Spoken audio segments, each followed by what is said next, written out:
On the run, off a pick and roll, from the logo. Caitlyn Clark is more dangerous there. Well, she struggled. And they started out 0-5. And then all of a sudden, she was overrated. Once dismissed as one-dimensional, Caitlyn Clark now captivates with her multifaceted skills. Yeah, they beat Minnesota in Minnesota. That's a big deal. And Caitlyn Clark, see, that's the thing. There was a player earlier this year that said, she's kind of one-dimensional. All she does is shoot. And I said, well, that player is ill-informed. Her extraordinary passing ability, refined through her soccer background, is a rare talent. Because she is a wonderful passer. And you have to have that ability. And sometimes you get it from other sports. She played soccer growing up. To be able to see something before it happens. And that's a lot of what soccer is. It's something happens to something happens, and then it's going to happen over here. Last night, Caitlyn Clark delivered a performance that defied all expectations. Last night, Caitlyn Clark put on a show. 24 points, 19 assists. And that's why I'm watching and I'm kind of laughing at the people who are trying to make this an argument or a discussion that Angel Reese is somehow the Rookie of the Year. Angel Reese, evoking the dominance of Moses Malone, asserts her undeniable presence. And this isn't anti-Angel Reese. I told you, she is relentless. She reminds me of Moses Malone. If you're old enough to remember how Moses played, his shot wasn't pretty, but he was relentless. Both ends of the floor. As teammates, Reese and Clark form a formidable duo challenging Team USA's supremacy. This is fun. Great storyline. Angel Reese, Caitlyn Clark, teammates going against Team USA. Maybe showing why they, or certainly Caitlyn, deserves to be on that team. She's not in the three-point shooting contest that I think has surprised a lot of people.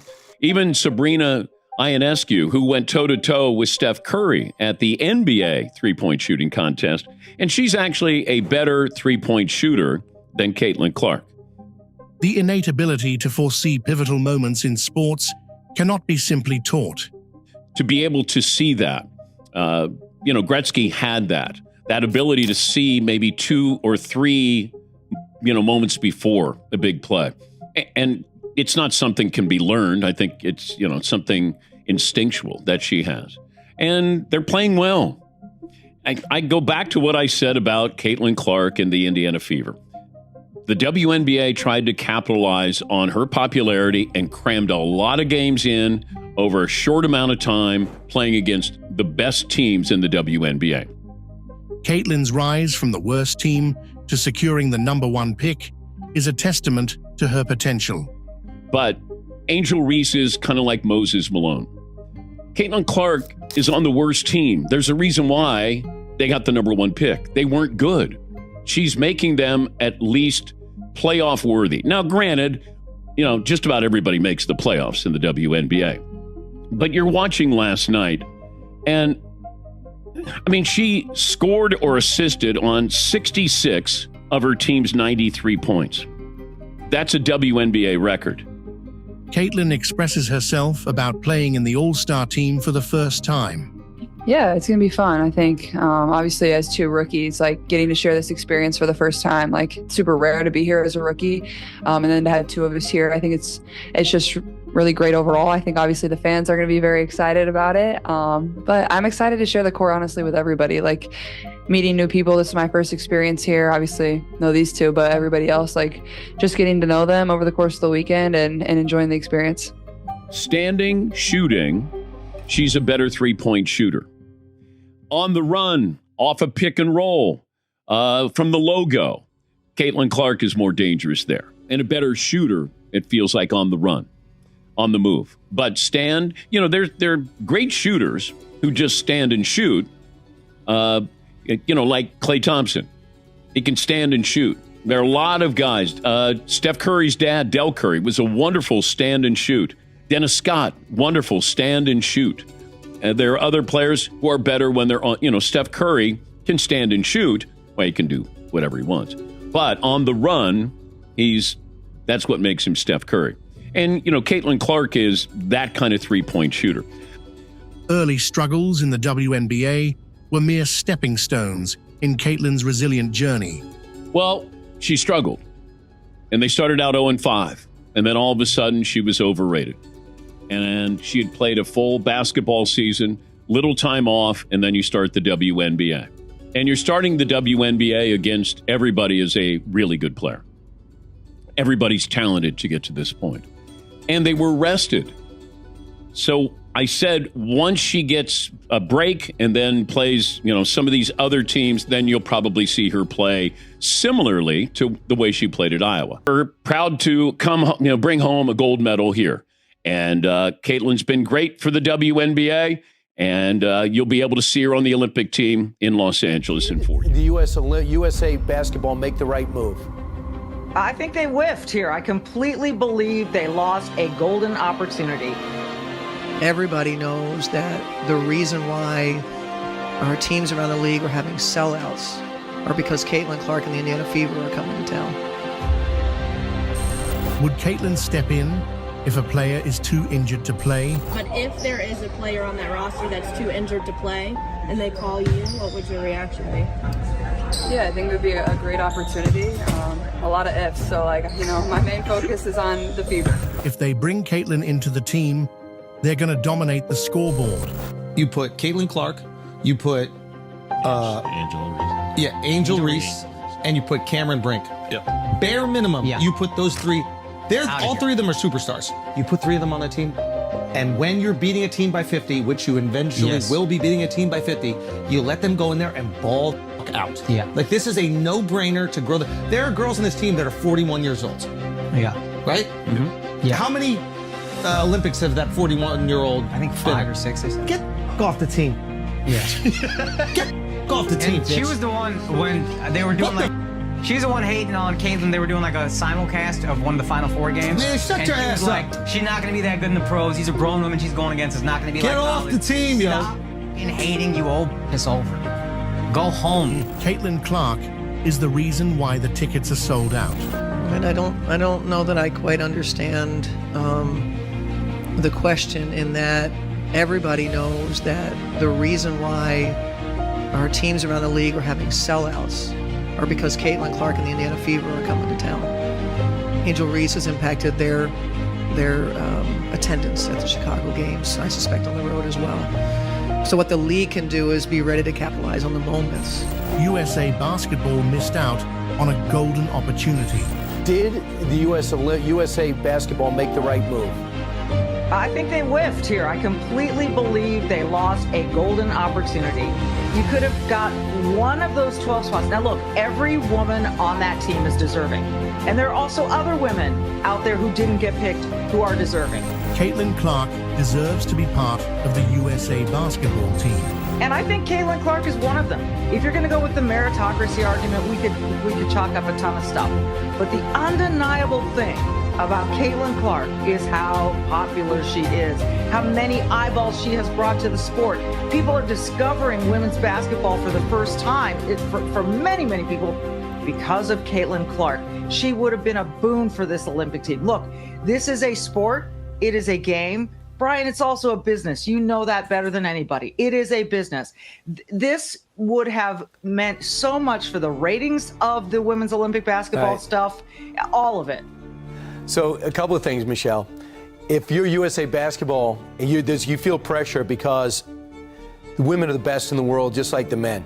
I think they won 9 gold medals already. They've only lost 3 games ever. And you don't want to be that coach to get knocked out early, and maybe because you put somebody on there that isn't the top 12 in the world. So far, she's averaged 16 points a game as a pro, 6 assists, 5 rebounds, making 37% of her shots. Solid start, but remember, and you live this, but I was covering it too, UConn basketball. The best player in college basketball, Rebecca Lobo. She was never a dominant in the WNBA. Sometimes you reach your peak in college. She hasn't shown that she's among the best pros yet. Are you saying her performance the other night with 30 points and 7 threes to tie a rookie record does not show that she's a promising pro? I don't buy it. I just don't. And again, you can sit her on the pine. You can have her the 12th person on your roster. people will still tune in to see if she gets on that floor, to see if she gets to play. These women on the U.S. team are so dominant that you can win with almost any 12 that they decided to pick. So if you want the eyeballs that you say that you want, that you've been asking for decades, if you want the support, you want the boost to this game that you say that you want, then you put the most popular, but not only because she's the most popular, Brian, she's one of the best players on the planet. You do not lose anything by putting her on this roster. All right, I will say this. People have brought up this analogy. Christian Laettner was put on the dream team, even though he was the best player in college basketball. Shaq was left off of it. Alonzo Mourning was left off. They put Laettner on to develop him. They wanted to have a developing player to play with Jordan and Bird and Magic. A lot of people criticize that. That's what this would have been. Final thought? Well, maybe it would have been that. I would contend that, men's basketball was already popular. You didn't need Christian Laettner. Women's game needs this woman. There are reasons why Caitlyn Clark is not able to join the USA team. Why do you think she's been left off the team? I'm working on that story, Don. I did report in my piece that's on usatoday.com out there, of course, now, that I have two sources, impeccable sources, who said that they had heard from various people that a concern was that if Caitlyn was put on the team but only got a few minutes of playing time, which would be logical for a rookie on a great team that last lost in 1992, best, most dominant team in sports, what U.S. women's basketball team hasn't lost since 92. If she only got a little playing time, that all of her fans would be upset and would be, I guess, just storming the gates and on radio shows and on social media. I couldn't believe my ears that was a discussion topic in the meetings about the reaction to Caitlyn Clark. So I'm working on that. I'm trying to get that pinned down, but those two sources are impeccable. And I'm trying to figure out what was going on. And is it a situation where we heard chilly comments, Dawn, from, as we talked about, Diana Taurasi and Breanna Stewart at the women's Final Four? I asked Diana Taurasi's agent point blank, can you point me to anything positive she's ever said about Caitlyn Clark? Never heard back, gave the agent a week to reply.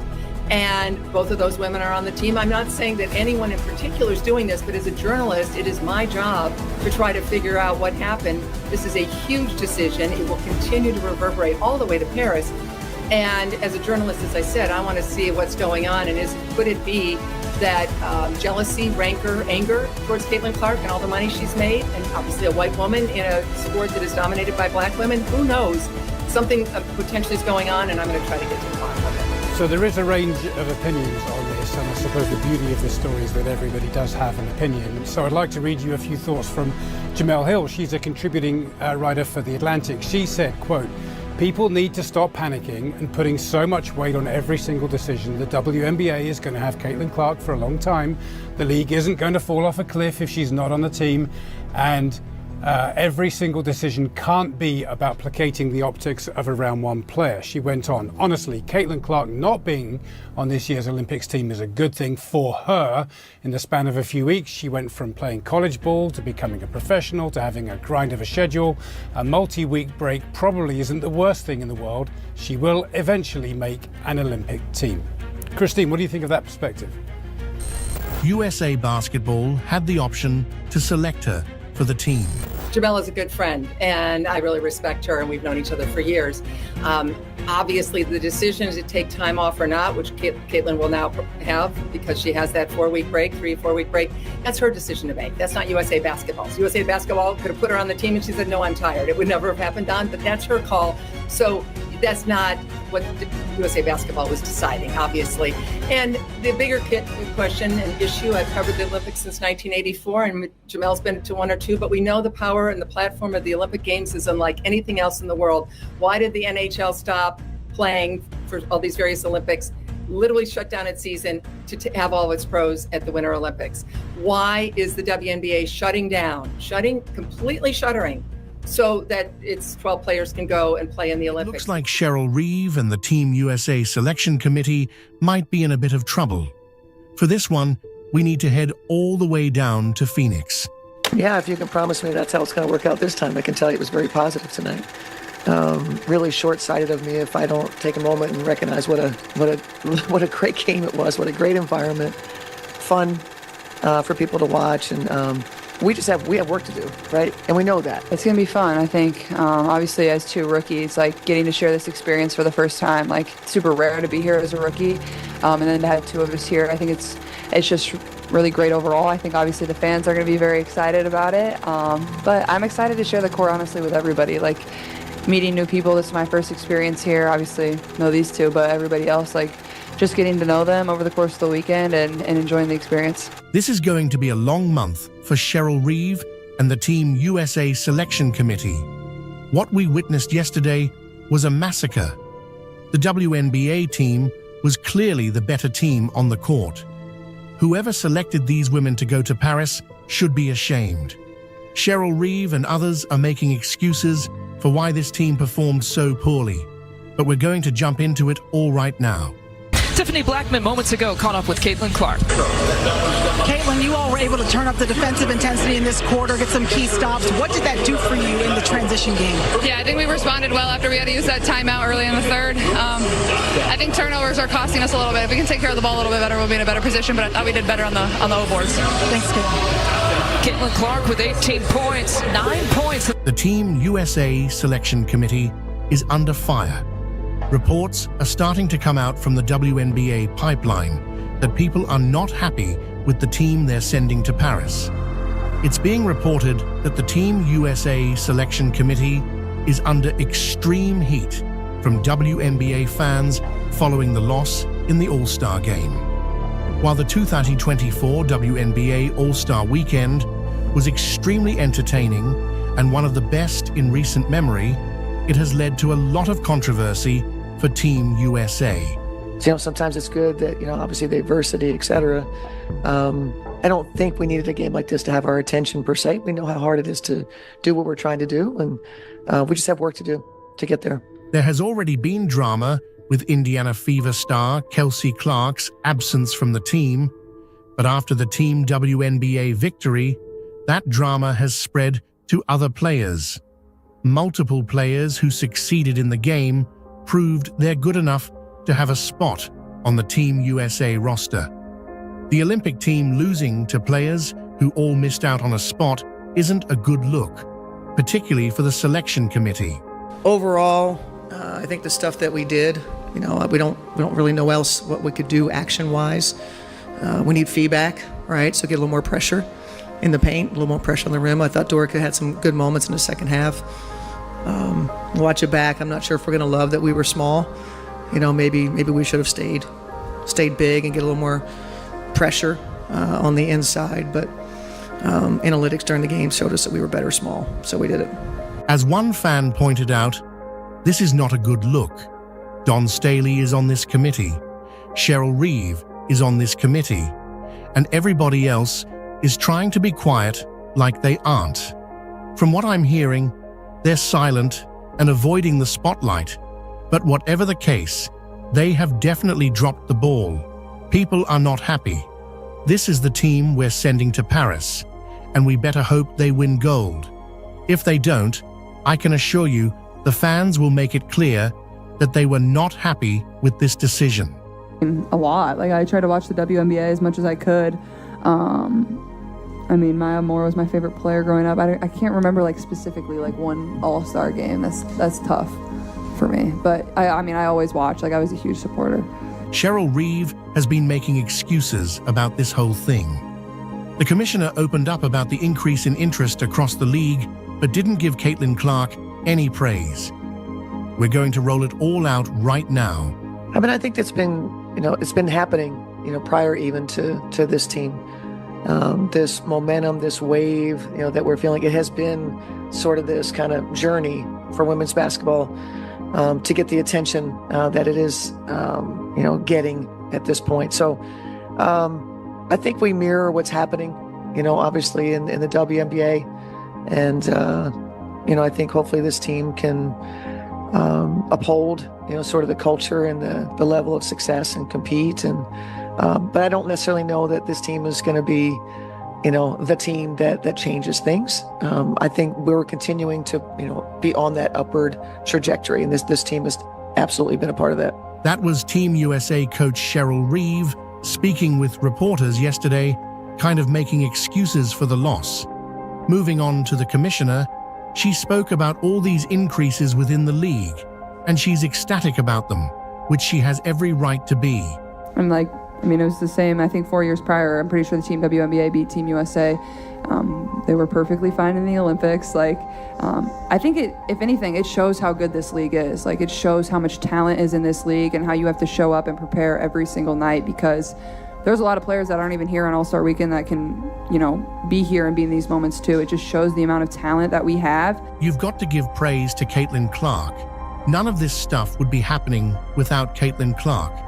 She went on a whole rant about all these increases, like the league is just on fire because everyone suddenly loves the WNBA. No, that's not the case. And rim, she'll get to the rim, which is something this group without Fee desperately needs. And that's another player that we're just asking for her to, when she comes in the game, not feel it out. You got to come in and impact it right away. She knows that, we're going to live with whatever shot she takes. And some of them are, maybe a little harder. But in order for a player to be aggressive, they have to know, that you're not going to, limit what shots and where. And I think Chechi's benefited from that. Cheryl Reeve has been making excuses about this whole thing. The commissioner opened up about the increase in interest across the league, but didn't give Caitlyn Clark any praise. It's awesome, and to be a part of this, like to see it grow, it's super special. I'm happy for the players that have been in this league for a really long time to have moments like these and opportunities like these, because they've deserved it. It's been a long time coming, but honestly, I feel like we're just scratching the surface. Like you said, the 2 expansion teams that already announced and are going to be coming over the course of the next 2 years, like that's only going to help the league grow. It's going to get more eyeballs, get us into new markets. The new media rights deal, that's going to help. So it's just day by day, year by year, like it's only going to continue to get better, and it's going to give people an opportunity to see how good women's basketball is from a professional level, but everybody knows how good the talent is in the college level, and you want to continue to get more of those players into this league because there's so many fans at the college level, and continue to bring those fans here. So for myself, I'm just very thankful and grateful, and if I can help in any way, that's all I'm trying to do, is continue to bring people to want to support this game. In contrast, the selected Team USA players struggled defensively, allowing over 60 points in the paint. This defensive lapse was a critical factor in their defeat. Yeah, I think obviously Cheryl, she's like one of the pioneers of our game and just an awesome individual. Like her personality just radiates, like being around her, it just makes you smile. Like she's just such a cool human. So for her to get to coach us, like super exciting for me. I was super excited when I heard that news. Like just a great opportunity to be around somebody that's given so much to this game, and to get to enjoy this, my first experience with her, honestly. Kind of the same as what they've been saying. Cheryl Miller told us that she wanted to win, and she made it clear and cut, and asked us how y'all want to do this. And I think we grow to appreciate it, because at the end of the day, we're competitors, and what she's done for us and paved the way to even for us to be here. We're internally grateful for her, and I think that we only can do right by her by competing as best as we can tomorrow. Next question to your left, in the 4th row, Cassandra. Cassandra Negley with Yahoo Sports. For Caitlyn and Aaliyah, when the Mercury practice facility opened, Diana talked about how it was for the future and continuing to level up. Caitlyn, you're in your first All-Star. Aaliyah, your second. What is it like to be here in Phoenix, knowing that you are that next generation to keep leveling up? Yeah, it's super cool. And obviously their practice facility is amazing. And obviously the court being named after DT, like that's something she really deserves. And I think it's super cool. And I think their owner, Matt Ishbia, has done a great job of not only putting on this whole weekend, but being very invested into their team and giving them all the resources in the world to be great. I think it's something that is needed, and they definitely deserve it. But yeah, I mean, it's cool for us to share this experience together as 2 young players in this game, and there's so many young stars. I think like it's going to continue to grow forward, and yeah, I mean, that's kind of what he came and talked to us. Their owner came and talked to us after practice today, and that's what he kind of said. Like, we want this to be the start of continuing to just move the game forward and being celebrated and give you guys everything that you deserve. So I think it was a super cool opportunity. Really exciting. It's not surprising. I think it was important that, we valued ourselves in this negotiation. Rookie of the Year, Caitlyn Clark and Cheryl Reeve, recently partnered for a big TV deal that can change the WNBA. In the perfect timing, they're going to get a new TV deal, which is going to obliterate the old TV deal. They have maintained a strong commitment to covering women's sports over the years, unlike other media in our market.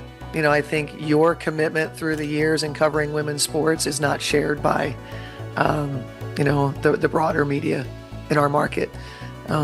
Their social media game is improving our coverage, but they've still got more ground to cover. You know, we've improved our coverage in our market for sure, but it is not at the level that it should be at this point, given the magnitude of the events that we have had, whether it's WNBA championships, multiple times, and whether it's when we hosted the All-Star game, whatever it is.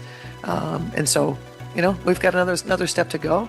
I'm really hopeful that the current events in covering women's sports, how things are changing very rapidly, that our market is one that will grab a hold and share your passion for it. The USA experience was the catalyst for her career trajectory. That was a turning point that launched her career. Yeah, I think Kaz, the epitome of a career trajectory, in that her first USAB experience, was one in terms of where she was at in the league, that, it was typical first experience. She had a lot to learn, a lot to figure out. She kicked off her WNBA journey and ended up snagging the MVP in the finals. But she started figuring that out in the WNBA, obviously, as we know, with culminating in an MVP in the finals. And she just keeps growing. She's got a great work ethic, great passion for the game, and so I think it's notable. I think, like you said a little bit later in her career, I think that's notable for players, that they understand. We were just having this conversation that it may not be your time when you're younger. Maybe there's just people at your position. Maybe you still have a little bit to add to your game, whatever it is. And, being patient in that process. Recognizing our value was key in this negotiation, making sure we held our ground. Yeah, it's really exciting. It's not surprising. I think it was important that, we valued ourselves in this negotiation. It's certainly helpful to have this rookie class, led by Caitlyn, who, is sort of driving, the media, the interest, the business. Cheryl's making sure she knows what the WNBA's got in store for the beginning of the season. And so I think making sure that, I said this in the beginning of the season, what can the WNBA do? We can take advantage and not sell ourselves short. And also have a vision for the future, where this league is headed, like all pro sports leagues that we have seen, NBA, Major League Baseball, NFL. There is an evolution to a sports league. And we're in our evolution. This is our moment to take that next step. According to Caitlyn, Cheryl's a trailblazer in the sport and just a really cool individual. Yeah, I think obviously Cheryl, she's like one of the pioneers of our game and just an awesome individual. Like her personality just radiates. Like being around her, it just makes you smile. Like she's just such a cool human. So for her to get to coach us, like super exciting for me. I was super excited when I heard that news. Like just a great opportunity to be around somebody that's given so much to this game and to get to enjoy this, my first experience with her, honestly. It's awesome, and to be a part of this, like to see it grow, it's super special. I'm happy for the players that have been in this league for a really long time to have moments like these and opportunities like these, because they've deserved it. It's been a long time coming, but honestly, like I feel like we're just scratching the surface. Like you said, the 2 expansion teams that already announced and are, going to be coming over the course of the next 2 years, like that's only going to help the league grow. It's going to get more eyeballs, get us into new markets. The new media rights deal, that's going to help. So it's just, day by day, year by year, like it's only going to continue to get better, and it's going to give people an opportunity to see how good women's basketball is. One of the greatest competitors that the league or women's basketball has ever seen, or sports have ever seen. One of the all-time greatest competitors. It's a player that we have loved to hate as the opponent, but that means you are really, really doing something great. She's done it all in big games, won us big games, makes big shots. Her level of compete, her understanding of the game, what should happen, her understanding of her teammates, how to put them in position to be successful. It's truly fascinating to delve into everything that's been happening in the WNBA recently, from the standout performances on the court to the impactful social initiatives off the court. Did you guys see this note? It's really interesting what's happened to the WNBA. In the perfect timing, they're going to get a new TV deal, which is going to obliterate the old TV deal. They're still going to lose money this year doing the charter flights. I think putting cart before horse is a little bit much, but the Caitlyn Clark effect is real. It just is. And the latest sign is that they got 3.44 million people watched the WNBA All-Star Game on ABC, topping the previous record of 1.44 million. So 2 million more people watched the WNBA All-Star Game, in which the WNBA All-Stars beat Team USA. Anyway, 2 million more people watched. And I mean, I can't equate every one of those 2 million people to be because of Caitlyn Clark. Her whole act, her whole bravado is so it's not just unbecoming of somebody who's a coach, but you know, your job when you're USA basketball, the coach USA basketball, like, you're a champion of the game. You're growing the game, and there just isn't, like, you know, there's a coach speak code that everyone knows, and she refuses, and it shows her what has to be an insecurity, right? She feels like Shooter McGavin. That's what she feels like. I was too busy winning. Caitlyn took the worst team in the WNBA, had a rough start in the first year, and now they're actually competitive. Like, all right, dude, but she took the worst team in the WNBA. They're terrible to start the year, and now they're competitive. And oh yeah, by the way, she's really good, and people care. They want to watch her play. And when put in a situation where you have better players around her, she becomes a facilitator. Like, I don't understand what her deal is, other than some massive, massive insecurity. And as we've said before, she is the embodiment of what's wrong with what's hard with women in the workplace, is that the biggest challenge, biggest hurdle for women to get over in the workplace is other women.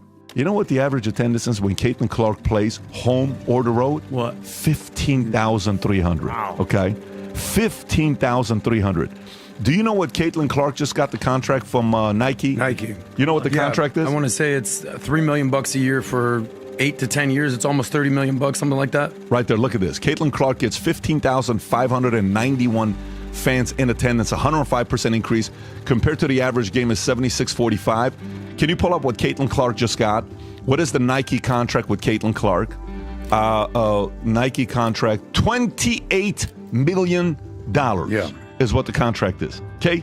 This is WNBA is paying Caitlyn Clark $28 million. Good for freaking you. You know what America loves? Let me break it down for you. We absolutely love one thing. You know what it is? Underdogs. Caitlyn Clark is an underdog. We don't care if it's WNBA. We don't care if it's the UFC and they said, Dana, you'll never make it. We don't care if it's a presidential candidate. We don't care if it's a comedian. We don't care if it's a businessman. We don't care if it's a podcaster. We don't care if it's a fighter. We don't care if it's anything.